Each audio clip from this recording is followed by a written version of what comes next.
Yamaha Sniper 155. Napakarami po kasi nagpapa-inquire sa akin nito ngayong taon, 2024 na. Sa 3 years, 36 months ay 3,505.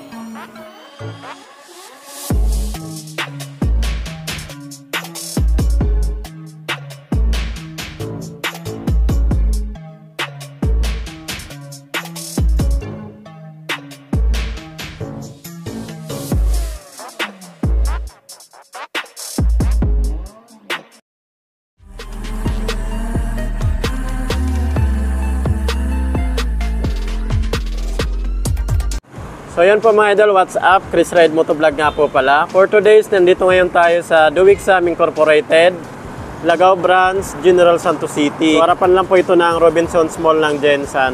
Titingin tayo ng Sniper 155. So yan, dito tayo ngayon sa Duwixam Incorporated. Dito muna tayo sa Yamaha Sniper 155. Napakarami po kasi nagpapa-inquire sa akin nito ngayong taon, 2024 na. So, alamin natin yung updated price, installment. Bigyan natin ng quick review. Bakit ito pa rin yung bibilhin yung motor. Napakarami pa rin gustong bumili ng motor na to. So, pagdating po sa headlight na ito, paka-sporty po ng design niya. So, ito naman po yung low beam niya na ilaw. Nandito po sa taas. Maganda dito, kada liko mo, sumasabay po yung ilaw niya. So, ito naman po yung design niya dito sa harapan. Napaka-sporty, aggressive ng design niya. May design pa po siya dito. Tapos ito naman po yung logo ng Yamaha. Ito po ay power gray. Napaka-glossy niya po. Tapos meron po siyang decals dito na silver tapos orange. Ayan. Dalawang kulay po yung available nila dito. Meron po tayong glossy blue. Dito naman po nakalagay yung 6-speed. Dito naman sa bandang kanan, Sniper po yung nakalagay dito na decals. Dito pag makita nyo dito, paway po siya. Ayan o. Yamaha talaga yung datingan niya. Ayan. Letter Y. Ito naman po yung DRL niya. Napakaganda po ng pagkakadesign niya. So ito naman po yung high beam, naka-lead na rin po ito. Ayan, tigkabilaan po yan.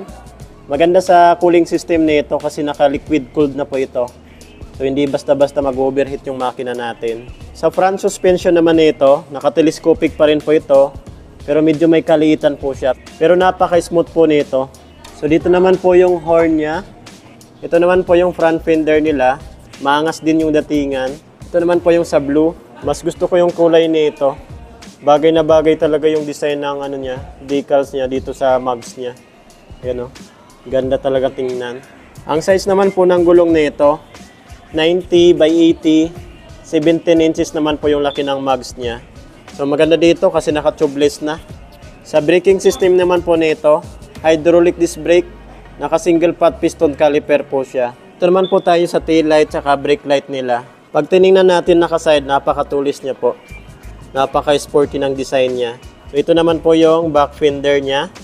Napakahaba. Ganda ng pagkaka-design dito. Dito naman yung lagayan natin ng plate. So ito yung tail light at brake light niya. Maganda dito kasi naka-LED na po ito. Pagdating naman po sa signal light nito sa likuran, naka-halogen bulb po ito. Ayan, naka-bulb type. Ayan, naka-bulb type din po dito. Pagdating sa muffler, napakalaki po ng muffler niya. Ayan o. May silver po siya dito and then matte black na plastic naman yung heat guard niya.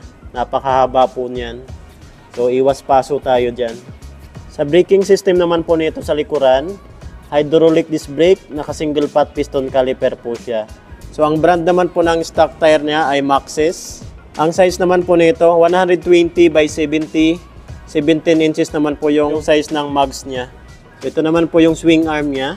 Ang size naman po ng sprocket nito sa likuran ay 46 teeth. Yan o, 46 teeth. Sa engine sprocket naman ay 15 teeth. Pagdating naman po sa makina nito, 155cc. Maganda pa dito, naka BBA. Variable valve actuation. Assist with slipper clutch. Naka 4-stroke, single overhead cam. At ang cooling system po nito ay liquid cooled na. So yan po yung radiator niya, naka liquid cooled na po ito. Isa pa dito, naka 6-speed na po ito mga idol. 6-speed na po ito. Wala na po pala itong kickstart. Ayan yung nawala dito, wala na po siyang kickstart. Tingnan naman natin kung meron siyang underseat compartment. Yan, wala po siyang compartment dito. So ito po yung lagayan natin ng battery. Pagdating naman po sa upuan nito, dito naman naka-mat po siya. Magaspang po siya na mat. Dito naman Medyo madulas siya. Pag nakaupo tayo, ito yung makikita natin. Ganda ng pagkaka-design. Ayan o. Machong-macho yung datingan. Pagdating sa aerodynamics, ito po siya o. Napakaganda rin. Hanggang dito po yung butas niya. Dito naman po tayo sa instrument panel gauge ni Sniper 155. Makikita nyo fully digital na po ito. Nakadetalyado rin po mga idol. Dito yung gear, RPM. Dito naman po yung speedometer, odometer. Ayan po yung odometer niya. Fuel gauge. Maganda pa dito, meron siyang passing light. Ayan, passing light po mga idol. And then, hazard. Yun, ayan po. May hazard po siya.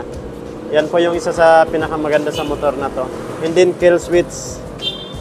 Ayan o, kill switch. Mako naman po tayo sa Spotcast, tapos installment update nila dito. Dito pa rin tayo nag-inquire sa DES. Duwixam Incorporated yan mga idol. So Spotcast nila dito, 123,500 pesos. So yan na po yung Spotcast nila dito ng Sniper 155. 123,500 pesos. So ito po yung minimum down payment niya, 13,000. Pero nagpa-compute din tayo ng 20,000 na down payment at 50,000 na down payment. Kung magkano na po yung monthly. So sa minimum down payment nito, 13,000. Sa 1 year, 12 months, 11,375. Sa 24 months, 2 years, ay 6,688. Sa 3 years, 36 months, ay 5,125.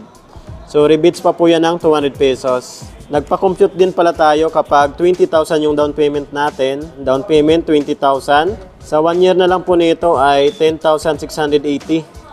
Yan o, 12 months, 10,680 kapag 20,000 yung down payment nyo. Sa 2 years, 24 months, ito po yun mga idol o.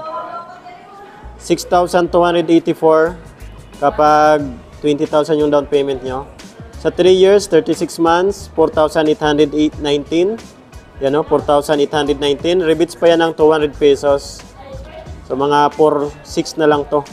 50,000 na down payment. Ang 1 year na lang po nito, 12 months, ay 7,700. So, sa 24 months, 2 years, ay 4,554. Sa 3 years, 36 months, ay 3,505. So, rebates pa yan ng 200 pesos. Siyempre, kapag mas malaki yung down payment nyo, mas mura rin yung monthly nyo mga idol kapag sa installment. Mas malaki yung down payment, mas mura rin yung monthly nyo pagdating sa installment. So sa mga freebies naman po nito, may helmet, jersey, TPL insurance, and then 3 years LTO registration. Disclaimer lang po mga idol, hindi po tayo empleyado dito. Ito po ay for content lang po sa ating channel. Tested na po sa karamihan. Mapa handling, power ng makina, tipid sa gas, okay na okay po itong motor na to. So meron tayong isang kaibigan na gusto niya magpatunay kung bakit napakaganda ng motor na to. So ayan si Idol. Magandang araw po sa lahat. Ako nga pala si Zalmo Amar Dani. Isa akong Sniper 155 user. Nito yung kulay yung sa akin, and by February 5, magwa 1 year na yung unit ko. For my experience as a Sniper user, sa long drive talaga, maganda talaga para sa akin to. Gusto ko talaga yung long drive nito. Almost 1 year ng aking unit. Wala naman siyang issue sa akin. Actually, depende kasi yan sa driving habit talaga. Pinatunayan talaga ni Yamaha Sniper 155 na maganda yung motor nila para sa akin.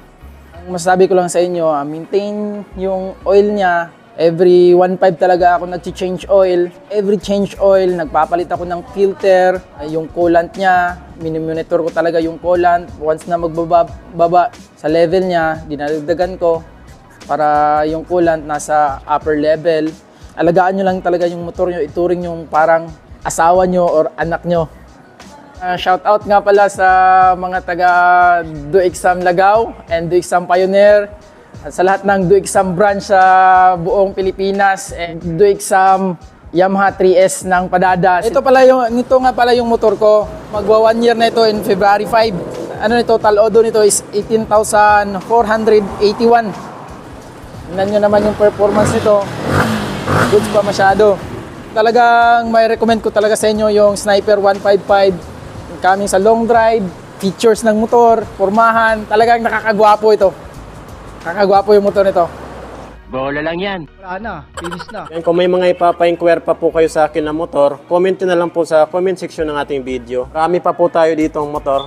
Mapa Honda, Yamaha, Suzuki, at Kawasaki mga idol. So yan, hanggang dito lang po muna ating video ngayon. Ride safe po tayo palagi and God bless you all.